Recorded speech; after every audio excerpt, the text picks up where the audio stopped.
The battle for parking space could leave more historic buildings as collateral damage. But some are fighting a plan. They don't want to see more demolition. It's the latest round in the fight to reshape downtown Omaha.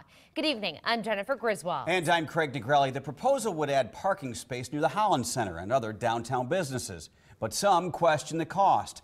Here's a look at the downtown area. The buildings are located across from the Jean Leahy Mall. 3 of them are just west of 11th and Douglas, and 1 to the north. Reporter Emily Zink is live with the dispute. Emily. Well, Craig, all 4 of these buildings behind me are occupied, and the tenants and owners tell me they would hate to see them be torn down, but they're not the only ones who would hate to see history come down. I mean, we could look like Los Angeles if we tore everything down and built new stuff, but we aren't Los Angeles. We're better than that. We're Omaha. Sandy and Bill Bruns moved from the West Coast to Omaha decades ago. And I promised my wife we'd only stay 3 years because she did not want to move to Omaha, Nebraska. It didn't take long to change Sandy's perception of Omaha. We love living here. We love walking every place. We love being near the arts.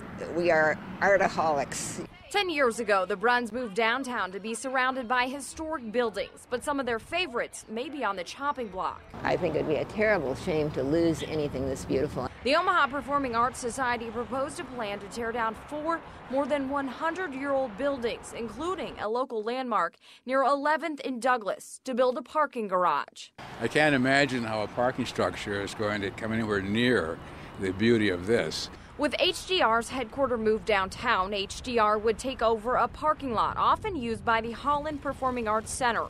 In order for the Holland Center not to lose parking, they proposed this parking plan. Well, I think they're thinking of it as a revenue source. Christine Gerber, the executive director of Restoration Exchange Omaha's preservation group, doesn't want to see these buildings demolished. And once you tear it down, you can't recreate it.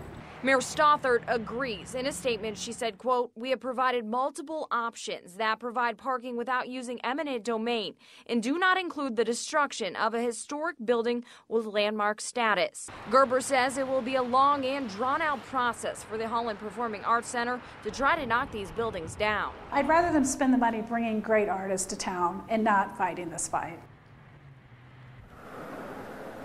The spokeswoman for the Holland Performing Arts Center could not give me a statement about this potential parking complex tonight. This is one of the buildings we're talking about. This is the one that's the local landmark.